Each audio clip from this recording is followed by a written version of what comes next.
Bonjour, nous sommes le 21 juin, il est près de 11 heures. 21 juin, solstice, été.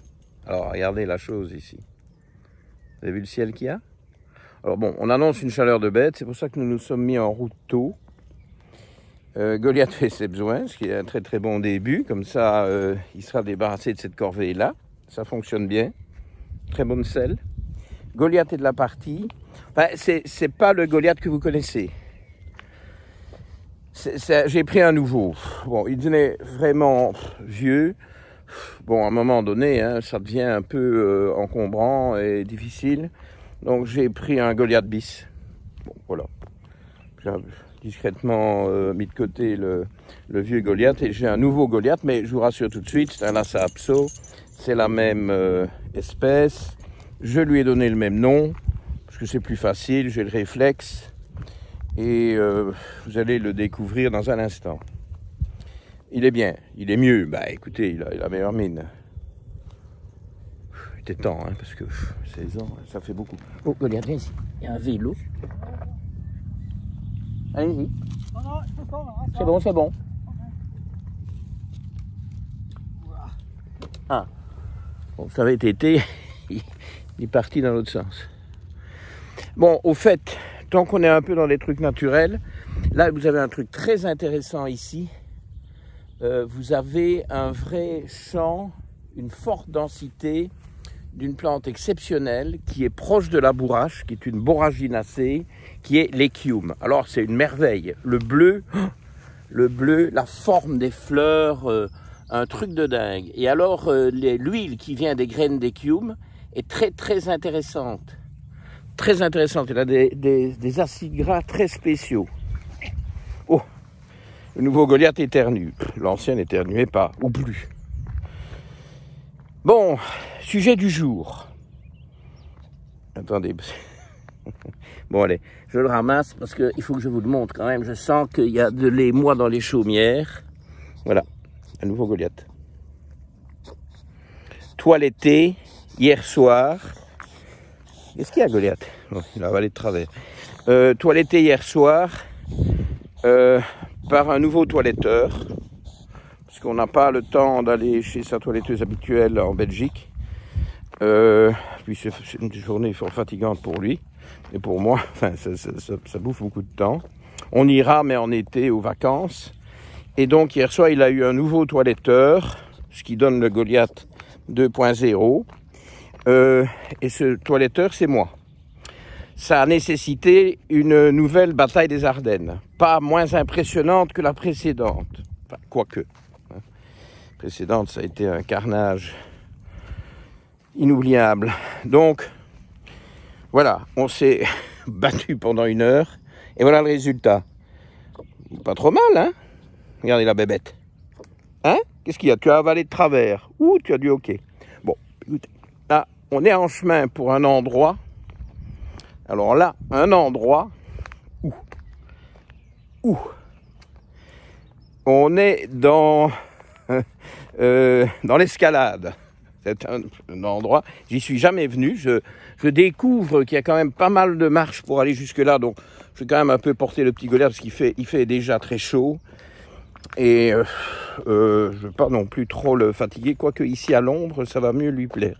Bon, alors, quel est le sujet du jour? Ceci est une vidéo réaction à une vidéo récente de Pierre Dufraisse.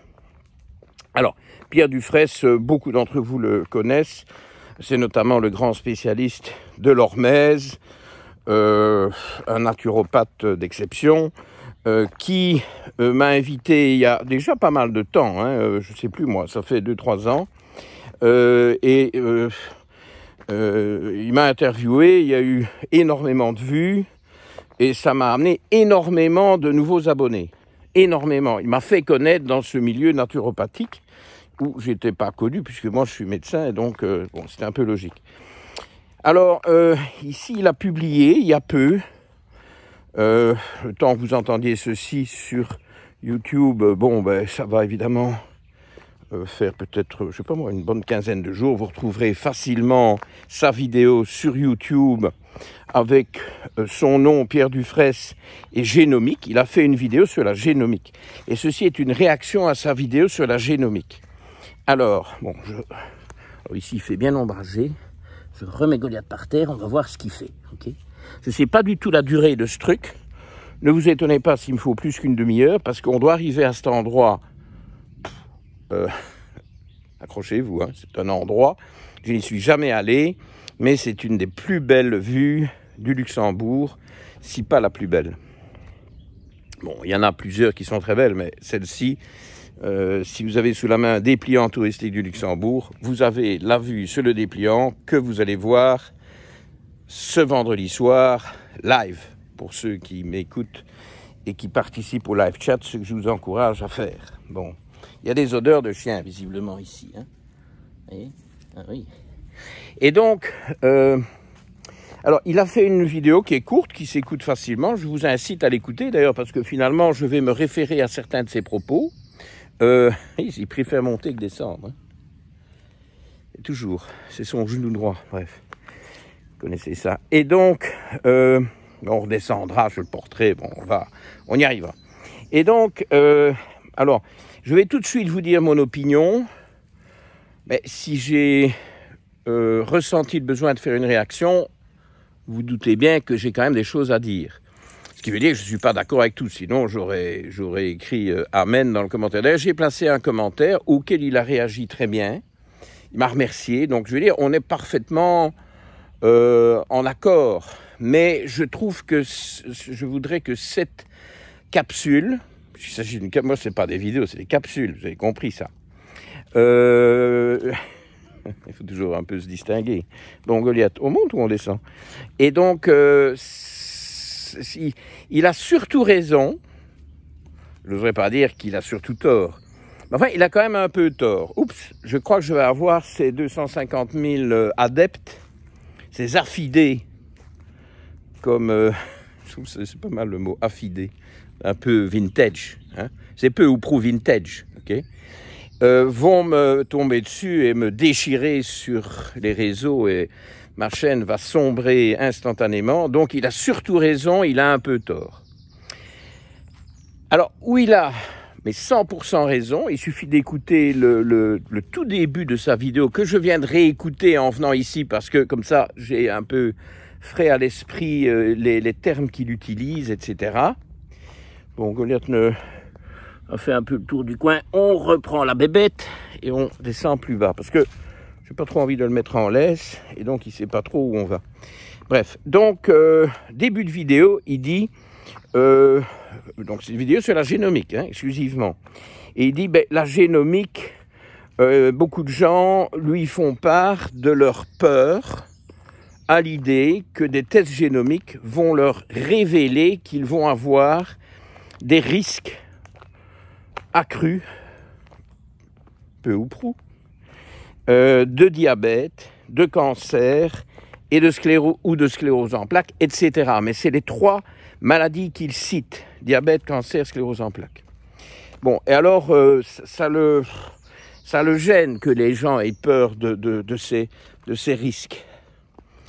Mais moi aussi, ok? Donc, en réalité, là, il a 100% raison, je dis exactement la même chose. Mais ma justification est légèrement décalée par rapport à la sienne, parce qu'en réalité, quand vous recourez à des panels génomiques qui vous donnent ce genre de conclusion, eh bien, moi je dis que ces panels... Ouh, les bestioles là dans les buissons. C'est peut-être un oiseau ou un petit mammifère.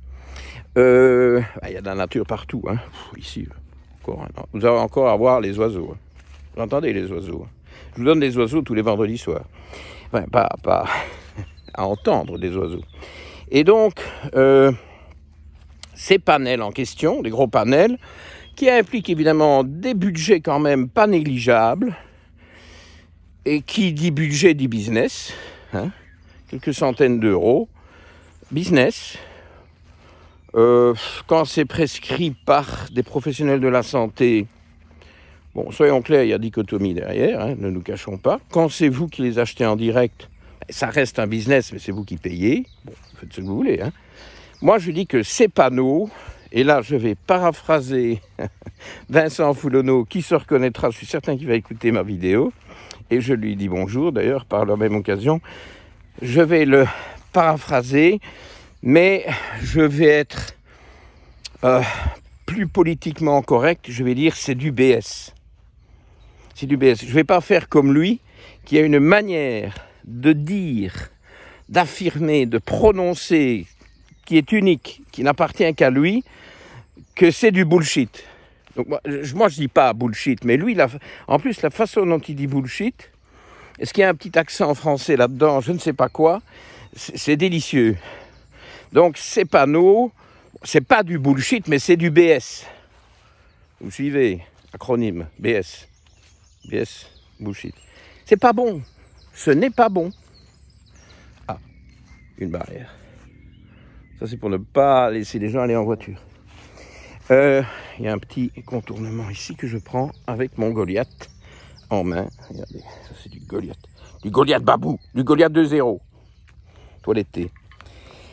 Pourquoi? Parce que on vous donne des conclusions sur ces risques de maladie, ça ne vaut rien.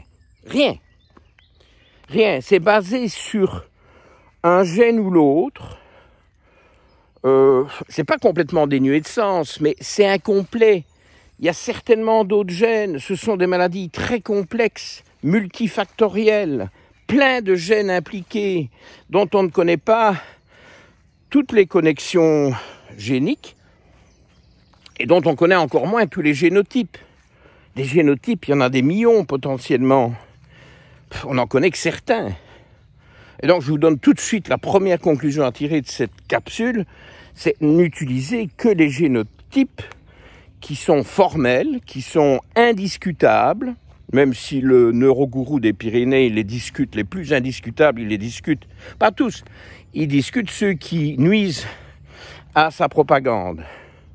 Enfin bon, fermons la parenthèse, parce que sinon ça va être reparti pour un tour. Il n'appelle pas... Bon, oui, je ne parviens pas à fermer la parenthèse. Il n'appelle pas le génotype ApoE4 un génotype, il appelle ça une famille de variants. Alors, plus grosse foutaise scientifique que ça, c'est impossible à trouver. C'est de la foutaise de chez foutaise. Le génotype ApoE est connu, pratiqué. Ah merde, il y a plusieurs chemins ici.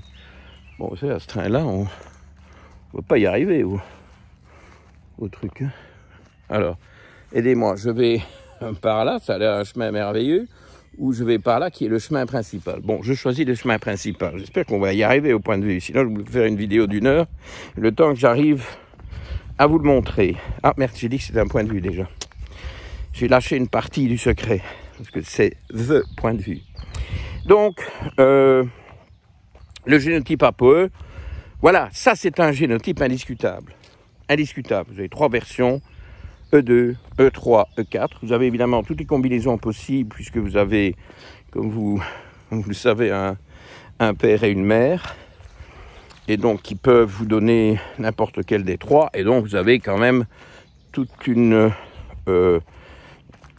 série de possibilités, mais où le 3 est la version, on va dire, de base, et où le E2 vous envoie du côté très lipidique, tout de suite tendance cétogène. Là, évidemment, je suis d'accord avec les cétogènes, mais le problème, c'est que tout le monde n'est pas E2, c'est une petite minorité. Hein, ce n'est jamais que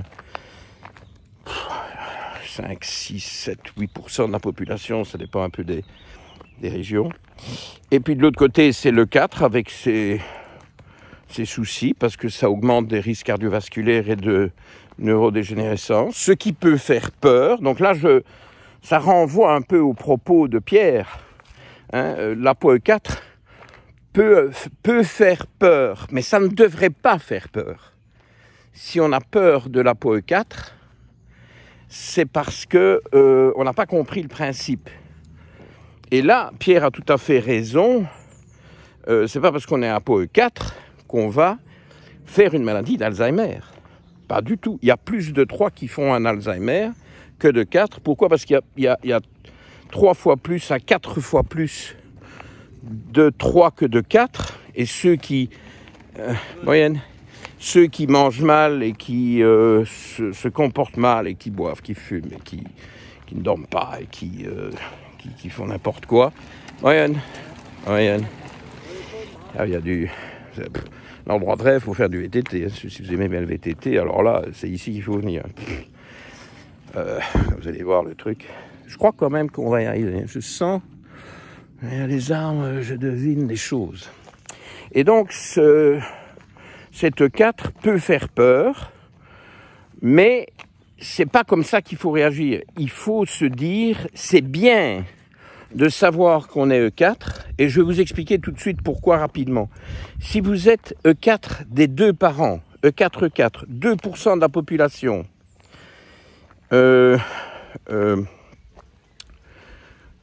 d'ailleurs le cas avoué de Stéphane Résimond, que je salue, hein, on n'est pas toujours en train de se disputer, peut-être souvent, mais pas toujours, qui a dit, qui a déclaré publiquement dans une des vidéos qu'on a shootées avec lui et avec Laurent Fogel chez moi il y a déjà un bout de temps, qu'il est 4-4 et donc il en tient compte dans sa diète, etc. et dans son style de vie. Le 4-4, c'est le très bon exemple parce que ce génotype rare mais particulier donne 90% de risque de faire un Alzheimer. Donc, une fois qu'on sait ça, vous utilisez l'épigénétique, dont Pierre parle à juste titre, encore un vététiste, moyenne. Vous utilisez l'épigénétique, donc le style de vie et la bouffe, beaucoup la bouffe, mais aussi le style de vie. Alors, mon téléphone est en train de... il fait chaud, je me sors de mes mains, voilà. Pour tomber dans les 10%. Et vous y serez, mes patients 4-4, ils sont dans les 10%, il n'y a rien qui se passe, rien du tout. Et je dirais même qu'ils sont peut-être parfois en meilleure position que des E3 qui ne sont pas très respectueux des conseils. Parce que tous leurs paramètres métaboliques sont au beau fixe. Donc c'est évidemment ça qui finit par faire la décision, et c'est ce que Pierre appelle épigénétique. Bon, moi le terme, je pense qu'il est un peu galvaudé, enfin ça fait un peu snob. Dans le temps on disait, il faut bien manger, bien dormir, bien bouger, du bon sport, pas trop peu, etc. On donnait ces conseils-là, et maintenant, pour faire bien, on appelle ça épigénétique. Bon, c'est pas faux. Ok, mais bon, moi, c'est ce que les gens, quand je dis génomique, ils disent, ah oui, épigénétique. Bon, bref. Alors, là où je suis pas tout à fait d'accord avec Pierre, ou en tout cas, je veux nuancer ses propos, bon, l'individu est habile. Tout ce qu'il dit est juste, mais bon, je voudrais présenter ça légèrement différemment.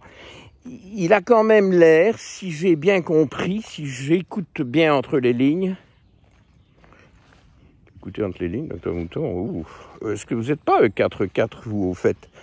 Ben non, je suis 3-3. Et donc, on a l'impression j'espère que je suis quand même sur le bon chemin, qui vous fait espérer qu'il y a moyen de changer un génotype. C'est pas vrai. À mon avis, il va falloir revenir pour voir. Il y a encore un choix de chemin là-bas. Bon, j'aurais mieux fait de prendre une carte militaire, moi, ici, pour venir ici. Seigneur. Enfin bon, j'espère quand même. J'ai bien fait de porter collier, plus ça devient beaucoup trop long. Mais je le laisserai gambader une fois qu'on sera arrivé, si jamais on arrive. Pas certain qu'on va arriver à quelque chose. Et donc, voilà, quand on fait des découvertes live en shootant, ben on se plante. Espérons. Et donc, non, je suis désolé. Ça, c'est limite. Alors, il parle des bactéries. Bon, là, il a tout à fait raison. Mais que je sache, nous ne sommes pas que des bactéries. Alors, où son idée que les génomes des bactéries changent à une vitesse VV', c'est tout à fait exact aussi. Vous voyez, il utilise des éléments exacts. Mais il a une dialectique sophistiquée. Et je comprends son message, mais je voudrais quand même le préciser. Et d'ailleurs, c'est ce que j'ai mis en remarque à sa vidéo. Et il a tout à fait acquiescé, puisque, bon, ce que je dis là, ben, et ce que je vais vous préciser ici, ben, c'est incontestable. Donc, un génotype ApoE, pour reprendre mon exemple, quel qu'il soit parmi les 2, 3 ou 4, il n'y a jamais aucune possibilité que vous le changiez, quel que soit votre style de vie, votre alimentation et votre épigénétique, pour utiliser le mot à la mode. Non, ça, vous êtes né avec et vous mourrez avec. Et vous donnerez en héritage à vos enfants, si vous en avez, à chaque enfant, une des 2 copies. Alors, si vous avez les 2 mêmes copies, vous savez quelle copie vous donnez. Si vous êtes hétérozygote, c'est-à-dire 2 copies différentes, vous ne pourrez pas prévoir quelle copie vous donnez à vos enfants. Et si vous avez plusieurs enfants, ils n'auront peut-être pas nécessairement la même, ok? Donc ça, c'est Mendel. Enfin, je vous en parle souvent. C'est l'hérédité, ça. Je veux dire, ça, c'est incontournable. Donc le génotype ApoE, il est là, il reste. Donc, ces précautions oratoires ou ces nuances sont exactes, mais ne s'appliquent pas aux gros génotypes solides qui sont ceux que moi j'utilise dans ma pratique médicale. Bon, là, une petite clairière, comme je ne sais pas du tout où on va. J'ai l'impression que je suis complètement paumé. Je suis resté sur le chemin principal. Donc, il y a peut-être une chance qu'on arrive, mais c'est pas garanti. Et Dieu sait combien de temps ça va durer. Bon, je vais peut-être shooter 2 vidéos, finalement. S'il y en a pour 1 heure, je vous le ferai en 2 opus. On va voir. Suspense. Et donc, les gros génotypes bien solides que j'utilise, il n'y en a pas beaucoup. Il y a les 4 génotypes alimentaires que j'expose dans mon dernier livre. Je mange selon mes génotypes. Je vous mettrai le lien en description. ApoE, DIO2 qui a l'air thyroïdien mais qui est aussi alimentaire parce que les DIO2 ancestraux doivent manger plus lipidique. Allez Goliath, promène-toi un peu. Et l'amylase salivaire, gros truc, parce que soit vous avez peu de copies, soit vous avez un nombre moyen de copies, soit vous avez beaucoup de copies. Enfin, vous avez tout le... Non, c'est pas bon ici, Goliath? Il n'y a pas d'odeur de chien? Allez, on reprend, on va aller au bon endroit. Et, enfin, j'espère. Et donc, ça, c'est des génotypes. Vous les testez, c'est définitif, une fois dans votre vie. Et évidemment, ça va influencer votre capacité de métaboliser les lipides, les glucides, ce qui est fondamental pour savoir si vous devez partir du côté lipidique vers le cétogène ou dans le sens inverse vers le végétarien, plus plant-based, avec plus de plantes. Attention aux oxalates, hein, Marion? Mais elle n'a pas tort, hein, mais bon, pas non plus devenir obsédé des oxalates. Ça commence à sentir bon. Hein. Je vois des choses là. En tout cas, on aura quand même une vue, mais je doute que ce soit le point de vue annoncé qu'il faudra refaire un autre jour avec une carte militaire. Enfin, vous aurez une vue. Et donc, cette alimentation va être influencée par ces génotypes alimentaires, sans oublier le 4e larron qui est l'intolérance au lactose. Il y en a beaucoup plus que ce qu'on croit. Je vous incite à vérifier parce que il y en a pas mal d'entre vous qui vont avoir des surprises. Ne vous basez pas sur la couleur de votre peau. Donc ça, c'est des génotypes indiscutables. Et ceux-là, avec le petit bémol pour la maladie d'Alzheimer et cette chose un peu plus délicate qui est de ne pas effrayer les gens avec ce risque d'Alzheimer qui n'est pas effrayant puisqu'on le maîtrise. Mais pour le maîtriser, il faut savoir. Et si vous ne savez pas, vous ne pouvez pas maîtriser. Hein.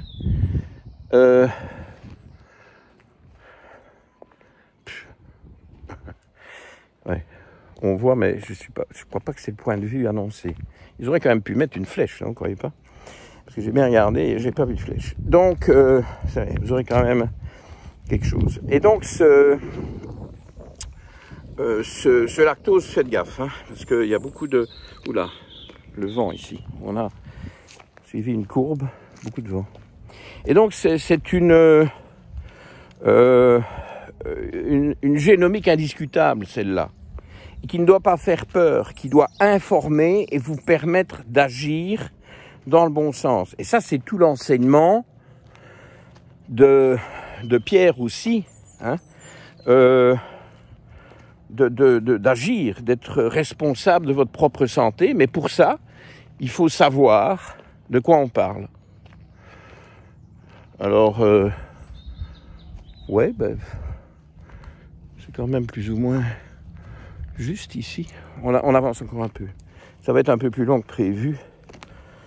Mais tant pis, ça vaut la peine si j'y arrive. Donc voilà, je reprends mon discours. Un autre endroit où il dit très vrai, c'est cette histoire d'épissage des protéines issues d'un gène donné. Un même gène va vous donner une famille complète de protéines parce que il y a beaucoup de post-production. Avec la chaleur, il y a mon téléphone qui glisse. Beaucoup de post-production et visiblement ça complique un peu les choses. Et je connais très bien le phénomène, en tout cas autour des hormones digestives, parce que j'ai beaucoup étudié ces hormones digestives à une époque où on ne parlait pas de sémaglutide et d'ozempic, etc., d'activateurs du récepteur GLP-1. Mais la GLP-1, j'ai étudié, et alors quand vous regardez cette kyrielle d'hormones digestives, il y en a un tas, et qui sont en connexion évidemment directe avec le cerveau. C'est là qu'on voit que l'intestin est le premier cerveau, et le cerveau est le deuxième intestin, si je peux dire. Eh bien, tout ça se décline effectivement avec une gamme de protéines et puis de proprotéines, et c'est un fouillis invraisemblable. Alors, tout ça est vrai, mais ça ne change pas le fait que si vous testez, par exemple, il n'y a pas que ceux-là, hein, il y a le FUT2 aussi qui est très intéressant à tester, et quelques autres. Mais si vous testez vos génotypes alimentaires, comme je vous le suggère via ce livre, ben voilà, c'est du solide. Il n'y a rien d'effrayant là-dedans. Par contre, effectivement, vous faire croire qu'on est capable, avec des panels qui ont leurs limites, c'est un terme que Pierre utilise, et ça a ses limites. Évidemment que ça a ses limites. Il y a beaucoup de limites à ça. C'est plus de limites que de faits avérés. On vous dit, oui, vous êtes à risque de diabète, à risque de cancer. Non, ça veut rien dire, ça. C'est basé, sur des génotypes insuffisamment connus, en partie foireux, parce que trop peu d'études, trop petit échantillon d'études, ou alors une ethnicité spécifique. On vous dit c'est fait en Corée du Sud. Bon oui, mais est-ce qu'on a les mêmes caractéristiques génomiques? Ben non. Hein. Donc c'est pas bon. C'est pas bon ces panels. L'information pour les génotypes qu'ils analysent n'est pas suffisamment solide. Il faudrait beaucoup plus de recul, beaucoup plus de temps, beaucoup plus d'études, et confronter tout ça, pas dans un but commercial pour vous vendre un panel, mais dans un but scientifique. Ça n'a pas été fait. Vous voyez, ceux qui créent les panels, c'est des businessmen, et qui veulent vous vendre une info, ou qui veulent vendre une info aux professionnels de la santé qui vous proposent ces panels C'est bien pratique pour eux. Pas toujours, mais souvent, ils touchent un petit quelque chose. Bon, c'est pas tellement trop mon truc, ça, déjà. Mais surtout, les algorithmes des firmes fournissent une espèce de rapport tout fait qui vous fourgue et qui... Alors, c'est chaud à mourir. Le truc me glisse. Ça, c'est les motos de l'autre côté. Et donc, c'est... Je sais vraiment pas où on va. Est-ce que ça va être combien d'heures? Est-ce que ça va durer? Je ne sais pas. De toute façon, je vais plus trop prolonger parce que quand j'aurai dit ce que je dois dire, ce sera bon. Et on s'approche. Si pas du point de vue, en tout cas de la fin. Et donc, cet algorithme qui est commercial est basé sur des informations pas fausses, mais partielles, qui pourraient être affinées, voire corrigées, voire démenties par d'autres génotypes qui restent à découvrir. Et ça, c'est exactement ce que Pierre vous dit. Il a tout à fait raison et il utilise des analogies assez sidérantes. Je ne sais pas où il va les chercher. La nuit, certainement.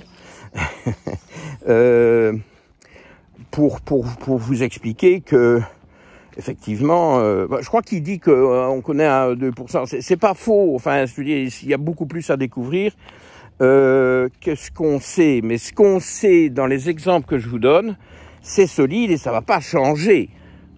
À la limite, ça va pouvoir être nuancé un jour. Tiens, Goliath, ici, tu as une bonne ombre. Je sais pas si on va un jour... Voilà. Ce qui devait arriver arriva, parce que ce téléphone me glisse entre les mains. Et donc, c'est pas bon. J'ai pas fini mon propos. Il n'y a pas assez d'études sur ces génotypes qu'ils proposent. Donc, même ces informations-là ne sont pas suffisamment fiables.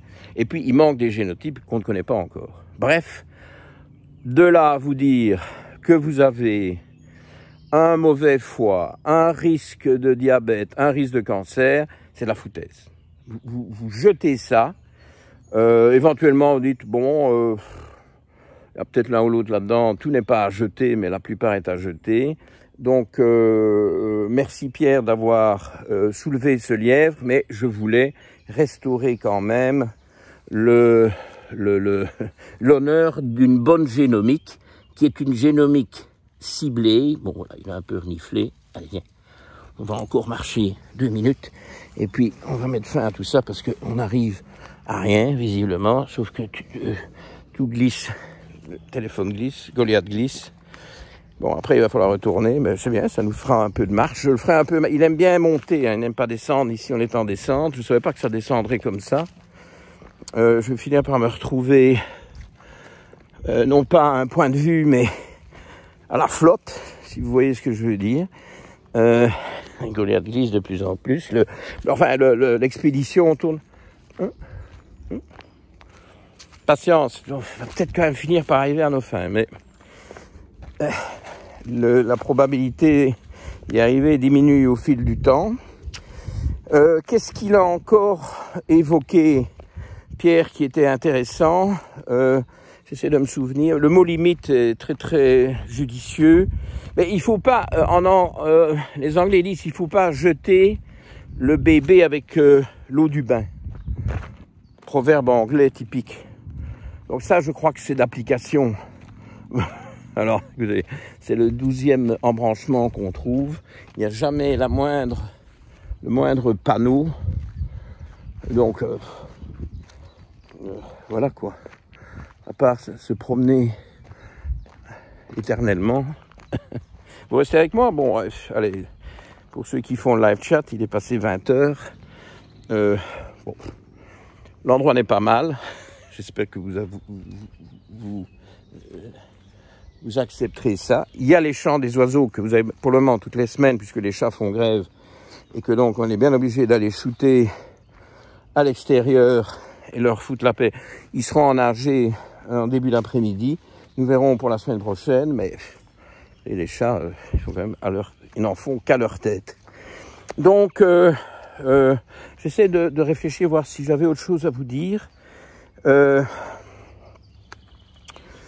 non, je vous rassure, si vous faites notamment les génotypes dont j'ai parlé aujourd'hui, si vous faites le FUT2 qui est très important si vous avez des intestins fragiles, parce que si ça se trouve, vous avez un manque de fucose et un mauvais génotype vous expliquera qu'il faut prendre du fucose et ça vous aidera si vous avez un manque de fucose. Ça vous aidera pas si vous avez suffisamment de fucose. Ok, bon. Oui, Goliath, j'espère qu'on arrive. J'ai quand même un peu d'espoir ici. Et donc, ce génotype FUT2, il est bien utile. Peut-être pas si vous...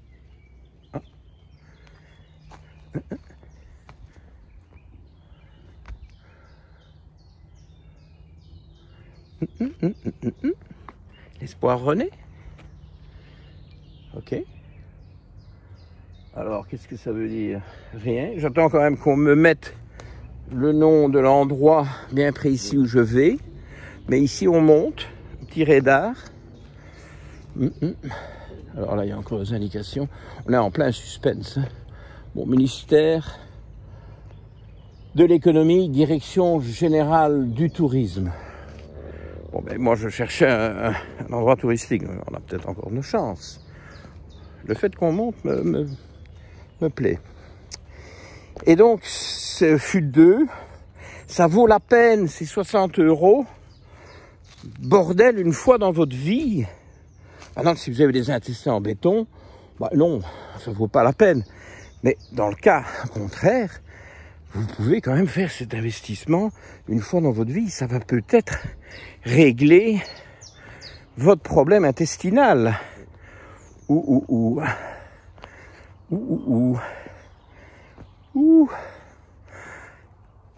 Eh bien, dites donc, on y est. On y est. Alors, je vous montre pas tout de suite l'affaire. Encore un peu de patience. Vidéo longue. Je ne crois pas que c'est nécessairement le point de vue officiel. C'est pas plus mal parce qu'on est dans un long week-end ici au Luxembourg où on a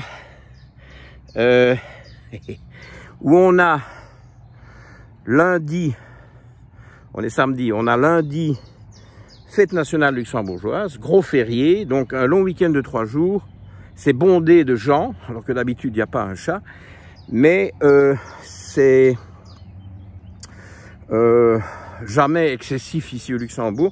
J'ai quand même peur qu'au point de vue officiel, que j'ai loupé, parce que c'est un des embranchements que je n'ai pas pris parce que c'est pas indiqué, il faudra que je revienne avec une carte, il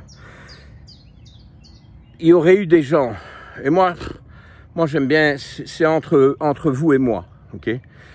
Donc voilà, j'espère que vous avez apprécié le commentaire, la réaction, mais qui est essentiellement positive, qui est juste une façon de nuancer les propos de Pierre. Peut-être que Pierre acceptera ce que j'ai proposé, qui n'a pas vraiment relevé, mais c'était peut-être plus bas dans les commentaires, il n'a peut-être pas vraiment trop vu. C'est peut-être faire une vidéo ensemble sur ce thème de la génomique, parce que les gens, c'est pas bien qu'ils aient peur de ça, parce que s'il y a peut-être là une solution extraordinaire à petit budget pour les aider dans leur façon de manger et solutionner tout un tas de problèmes qu'ils ont, parce que s'ils n'avaient pas une diète personnalisée, ben évidemment ça fonctionne pas. Et donc ça serait peut-être utile, surtout pour sa communauté qui ne connaît pas trop. Bon, les gens de ma communauté, ben évidemment la génomique, il y a quand même pas mal qui commencent à s'y retrouver. Ceci dit, ma communauté est en croissance, c'est plus de 70 000 followers maintenant sur YouTube, ce qui, je sais pas d'où ils sortent. Mais donc là-dedans, il y a des nouveaux qui connaissent pas la génomique non plus. C'est pour ça que je fais aussi des rappels, ok? Et je travaille sur une vidéo la semaine prochaine, une capsule, une demi-heure. Enfin, aujourd'hui, on est plutôt à 45 minutes, hein, qu'à 30 minutes. Bon, vous l'aurez remarqué, mais voilà, les aventures, Goliath l'aventureux nous en amène là. On va essayer de remonter à pied tous les deux, parce qu'il préfère monter que descendre. Je ne pense pas qu'il va faire tout, mais il fera une partie. Moi, ça me fera du bien aussi, évidemment. Je manque d'exercice puisque je suis toujours avec lui et qu'il ne sait plus faire les sorties de 5 heures que nous faisions. Et la prochaine capsule sera aussi, je crois, je mijote un sujet très général qui va réinformer de manière très très pratique, hands-on, comme on dit en anglais, les mains dessus, notamment des gens qui sont de nouveaux arrivants, qui découvrent. Et je compte mettre en une vidéo une espèce de résumé avec les tests à fournir. Je vais pas trop déflorer le sujet, et puis ça dépend quand même encore des grèves de chats ou pas grèves de chats, l'AG, le truc, le bordel, les syndicats, enfin toutes les revendications, les trappes électriques. Qu'est-ce qu'il y a, Goliath? On remonte, on va... Bon alors, on va essayer de remonter tout ça ensemble, le plus qu'il peut. Et alors je dois quand même vous montrer le point de vue, non? Parce que là on arrive au bout du bout. Et l'endroit est quand même... Hop, vous entendez les oiseaux, vous avez vu la verdure, vous avez vu le nouveau Goliath. Et là, je vais aller au bord, mais je vais essayer, parce que vous avez vu, il y a tous ces gens qui font des selfies comme ça, et puis ils reculent d'un pas, et bouf, c'est la dernière photo de l'existence. C'est à pic ici. Hein. Je vous montre le à pic quand même, je me consolide. Là, c'est à pic, hein, les gars. C'est à pic de chez Apic, hein. Tout autour. Hein. On est sur la pointe d'un rocher. Probablement que le vrai point de vue, il est là plus par là et plus haut. Mais bon, ici, je vous montre le lac de la Haute-Sûre, un des sommets touristiques du Grand-Duché du Luxembourg. Un endroit paradisiaque. Le voilà. Alors j'espère que vous voyez, j'essaye de vous montrer sans trembler et sans vaciller, parce que si je vacille, pour Goliath et moi, ce sera non seulement notre dernière vidéo, mais aussi nos dernières paroles. Vous voyez? Ça vous va? J'espère que vous voyez, je ne sais pas dire si vous voyez, on ne peut pas retourner l'enregistrement, hein, malheureusement, sinon évidemment je renverserai la vidéo, mais ça ce n'est pas autorisé. Bon, beaucoup de bruit de moto parce qu'il y a énormément de motos en ce week-end, ce long week-end férié, et l'eau est, il n'y a pas, ici il n'y a pas de vent, l'eau est limpide. Et alors je vais finir sur une info, moi je n'achète pas mon eau, sauf de la bru en bouteille de verre pour avoir un tout petit la bru très peu pétillante, pour avoir un petit peu de plaisir au palais. Donc je bois de l'eau pétillante bru, mais j'utilise aussi, comme eau plate, j'utilise l'eau du robinet. Et mon eau du robinet vient de là, voilà, direct. Parce que c'est très très surveillé, très pur. Alors bon, il y a des contrôles, etc. Je suppose que parfois il faut faire prendre des mesures, mais elle n'a aucun goût, elle est bonne. Je lui fais totalement confiance. Et là, au moins, il n'y a pas des bouteilles en plastique, bien entendu, puisque ça vient du robinet. Et tout ça parce qu'on est ici dans le parc naturel, ma maison y compris, dans le parc naturel de la Haute-Sûre. Et la Sûre vient de Belgique, pour boucler les boucles. Voilà, j'espère que ça vous aura informé et plu. Merci Pierre d'avoir éveillé l'attention sur ces mauvaises interprétations de la génomique. Le nouveau Goliath se prépare à son ascension finale du jour. Retour vers la voiture. Et je vous dis à vendredi. Bye bye. Ouhou.